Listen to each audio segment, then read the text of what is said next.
Olá pessoal, espero que estejam todos bem. Sejam todos bem-vindos para mais essa aula do curso Ponto Jus, o curso que vai com você até a sua aprovação na segunda fase da OAB em Direito Penal. Antes de começarmos essa aula, queria ler a frase de um livro bastante conhecido. Esse livro aqui, A Arte da Guerra, um best-seller, talvez alguns de vocês já tenham lido. E a frase também é uma frase bastante conhecida, você já pode ter visto na internet, e a frase diz o seguinte: se você conhece o inimigo e conhece a si mesmo, não precisa temer o resultado de 100 batalhas. Se você se conhece, mas não conhece o inimigo, cada vitória ganha sofrerá também uma derrota. Se você não conhece nem o inimigo, nem a si mesmo, perderá todas as batalhas. Nosso inimigo, de forma figurada, é claro, aqui nesse nosso contexto, é a prova da OAB, não é o examinador, hein, gente? Não vai querer bater no examinador. O nosso inimigo é a prova da OAB e você tem que conhecê-la. E é por isso que eu venho insistindo para que você assista essas aulas, para que você veja todas as peças que foram pedidas nos exames e que você consiga assimilar como é que o examinador trabalha, como é que o examinador pede determinados institutos jurídicos, para desmistificar. E você se conhece a partir do momento que você sabe o conhecimento que você domina, os institutos que você domina e os institutos que você tem mais dificuldade, para que você se debruce e estude com mais carinho.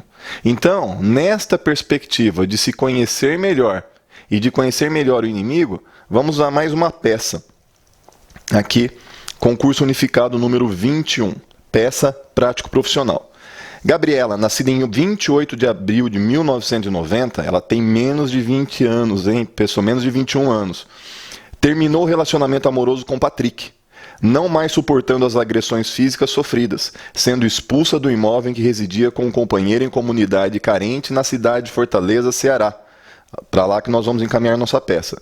Juntamente com o filho do casal de apenas 2 anos. Sem ter familiares no estado e nem outros conhecidos, passou a pernoitar com o filho em igrejas e outros locais de acesso público, alimentando-se a partir de ajudas recebidas de desconhecidos. Ela está numa situação de necessidade. Nessa época, Gabriela fez amizade com Maria, outra mulher em situação de rua que frequentava os mesmos espaços que ela. Maria é nossa testemunha. No dia 24 de dezembro de 2010, não mais aguentando a situação e vendo o filho chorar e ficar doente em razão da ausência de alimentação, após não conseguir emprego ou ajuda, Gabriela decidiu ingressar em um grande supermercado da região, onde escondeu na roupa 2 pacotes de macarrão, cujo valor totalizava R$18. Ocorre que a conduta de Gabriela foi percebida pelo fiscal de segurança, que a abordou no momento em que ela deixava o estabelecimento comercial sem pagar pelos bens e apreendeu os 2 produtos escondidos. Em sede policial, Gabriela confirmou os fatos, reiterando a ausência de recursos financeiros e a situação de fome e risco físico de seu filho. Juntada à folha de antecedentes criminais sem outras anotações, o laudo de avaliação dos bens subtraídos confirmando o valor e ouvidos os envolvidos, inclusive o fiscal de segurança e o gerente do supermercado. O auto de prisão em flagrante e o inquérito policial foram encaminhados ao Ministério Público, que ofereceu denúncia em face de Gabriela pela prática do crime do artigo 155, caput, combinado com o artigo 14, inciso 2, ambos do Código Penal, além de ter opinado pela liberdade da acusada. O magistrado, em atuação perante o juízo competente, no dia 18 de janeiro de 2011, recebeu a denúncia oferecida pelo Ministério Público, concedeu liberdade provisória à acusada, deixando de converter o flagrante em preventiva, e determinou que fosse realizada a citação da denunciada. Contudo, foi concedida liberdade para Gabriela antes de sua citação, e como ela não tinha endereço fixo, não foi localizada para ser citada. No ano de 2015, Gabriela consegue um emprego e fica em melhores condições. Em razão disso, procura um advogado, esclarecendo que nada sabe sobre o prosseguimento da ação penal a que respondia. Disse ainda que Maria, hoje residente na Rua X, na época dos fatos também era moradora de rua e tinha conhecimento de suas dificuldades. Diante disso, em 16 de março de 2015, segunda-feira, sendo terça-feira dia útil em todo o país, Gabriela e o advogado comparecem ao cartório, onde são informados que o processo estava em seu regular prosseguimento desde 2011, sem qualquer suspensão, esperando a localização de Gabriela para a citação. Naquele mesmo momento, Gabriela foi citada, assim como intimada junto ao seu advogado para a apresentação da medida cabível. Cabe destacar que a ré, acompanhada de seu patrono, já manifestou desinteresse em aceitar a proposta de suspensão condicional do processo oferecida pelo Ministério Público. Considerando a situação narrada, apresente na qualidade de advogado de Gabriela a peça jurídica cabível, diferente de habeas corpus, apresentando todas as teses jurídicas de direito material e processual pertinentes. A peça deverá ser datada no último dia do prazo. Observação: a peça deve abranger todos os fundamentos de direito que possam ser utilizados para dar respaldo à pretensão. A simples menção ou transcrição do dispositivo legal não confere pontuação. Pessoal, vamos lá. Olhe a situação da nossa cliente, a Gabriela. A Gabriela tinha um relacionamento com o tal de Patrick.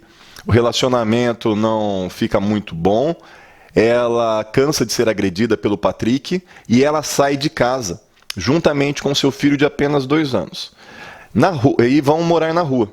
E vivem de esmolas que ela e a criança recebem. Chega um belo dia, ela percebe que o filho está começando a ficar doente. Isso é estado de necessidade. O que ela pensa? Bom, eu vou subtrair alguma coisa. Ela vai num grande supermercado e subtrai 2 pacotes de macarrão, perfazendo R$18. Então, R$18 em face de um grande supermercado, nós vamos alegar o que em favor da nossa cliente? Princípio da insignificância, crime de bagatela, atipicidade da conduta. Muito bem, se a criança estava em estado de necessidade, nós temos o que também? Uma excludente de ilicitude para alegar em favor da nossa cliente, tá certo? Muito bem. Outra coisa, a nossa cliente, ela tem menos do que 21 anos na data do fato. Você já sabe que ter menos do que 21 anos na data do fato traz 2 benefícios para os nossos clientes. Primeiro, o prazo prescricional é contado pela metade. E segundo, é uma atenuante genérica. A atenuante genérica nós não vamos precisar aqui nessa situação, eu já explico o porquê. Mas a prescrição contada pela metade é muito importante. Por quê? Porque o crime de furto ele tem a pena de 1 a 4 anos. Só que o crime foi tipificado, ela foi denunciada por tentativa de furto. E a tentativa de furto tem a pena máxima de 2 anos e 8 meses. Então, quando nós vamos lá no artigo 109, na tabelinha do 109, nós vemos que nessa situação, o prazo prescricional, se a pena é maior do que 2 anos, vai ser de 8 anos. 8 anos o prazo prescricional. Como nossa cliente tem menos do que 21 anos, o que vai ocorrer? Artigo 115 do Código Penal. A prescrição é contada pela metade. 4 anos. Você já conhece os marcos interruptivos da prescrição. O recebimento da denúncia é um marco que interrompe a prescrição. Interromper é fazer voltar a contagem do zero.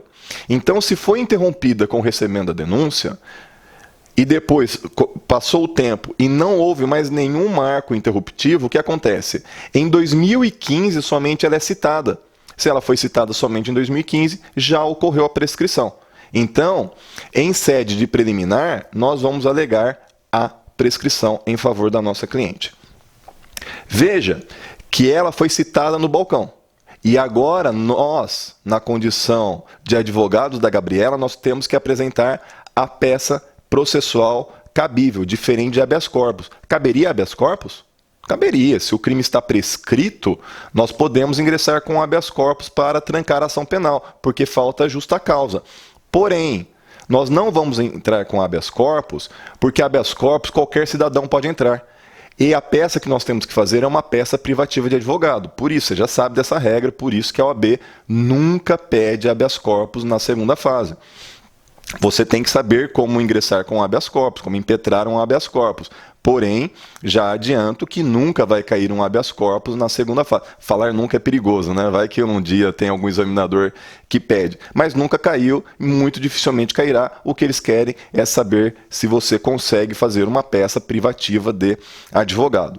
Muito bem, se ela foi citada, o que vai acontecer? Ela foi citada, você tem que apresentar a peça. Qual peça será? Muito bem. Se houve a denúncia, agora a defesa tem que se manifestar. A peça é resposta escrita. Com o fundamento onde? Qual artigo? Artigo 396 e 396-A do Código de Processo Penal. Muito bem. Qual é o prazo para a apresentação dessa peça? 10 dias. 10 dias que você tem para formular essa peça. Para formular essa peça, nós formulamos e encaminhamos para o juiz competente. E o juiz competente é de Fortaleza, estado do Ceará. Muito bem, uma observação aqui, pessoal. Você, quando vai fazer uma peça de memoriais finais e apelação, você vai formulando os pedidos e depois você formula pedidos subsidiários relacionados com a pena. Então, por exemplo, a menoridade relativa, ela é menor do que 21 anos, a pena existe uma atenuante genérica. O problema diz que a nossa cliente ela confessou a prática do crime na delegacia. A confissão, você já sabe que também é uma atenuante genérica, faz com que a pena diminua. Só que você não vai alegar isso. Em resposta escrita, você não alega isso. E sabe por quê? Porque o que nós queremos é a absolvição sumária. Esse é o nosso pedido. Nós vamos pedir para que ela seja absolvida sumariamente. Por que é que se chama absolvição sumária? É sumária porque o juiz não precisa de mais nenhuma prova. Então, a absolvição sumária é aquela que se dá antes da instrução processual. Creio eu que você já sabe. Instrução, num contexto de processo, é a colheita de provas. Quando o juiz absolve antes da colheita de prova, diz-se que há uma absolvição sumária. Não há necessidade de dilação probatória. Muito bem, então é isso que nós queremos. E na resposta escrita, então, a ideia é mais ou menos assim, eu tenho a convicção de que o juiz absolverá. Então eu nem vou começar a falar sobre a pena. Então nós não falamos da pena. O máximo que nós vamos dizer é que, se não for caso de absolvição sumária, se esse for o entendimento do juiz, então que pelo menos seja possibilitada a produção de todas as provas admitidas em direito, principalmente a oitiva da testemunha Maria, que mora no endereço X, porque o problema nos trouxe esta testemunha. Tá certo? Deu para você entender isso? Espero que você, caso você já tenha assistido a aula das peças, você esteja entendendo melhor aqui com esse exemplo, com esta peça que caiu há pouco tempo na prova da OAB, que você esteja conseguindo visualizar isso. Então vamos lá ao nosso gabarito. Peça, resposta escrita. Fundamentação, artigo 396 e 396-A do Código de Processo Penal. Endereçamento, excelentíssimo senhor doutor juiz de direito da, tracinho, nós não sabemos qual é, Vara Criminal da Comarca de Fortaleza, Ceará. Teses em favor do cliente. Preliminarmente, declaração da extinção da punibilidade pela ocorrência da prescrição. O furto ocorreu em 24 de dezembro de 2010. Gabriela tinha 20 anos na data dos fatos. Contando-se o prazo prescricional pela metade, conforme artigo 115 do Código Penal. Furto simples com a causa de diminuição pela tentativa tem como pena máxima 2 anos e 8 meses de reclusão. Logo, o prazo prescricional é de 8 anos, conforme artigo 109, inciso 4 do Código Penal, e cairá para 4 anos. Desde o recebimento da denúncia em 18 de janeiro de 2011, já se passaram mais de 4 anos, ocorrendo a prescrição, com fundamento no artigo 107, inciso 4 do Código Penal. No mérito, o que nós vamos pedir para a nossa cliente? Primeiro, a tipicidade material da conduta, tratando-se a conduta descrita de crime de bagatela, incidindo o princípio da insignificância.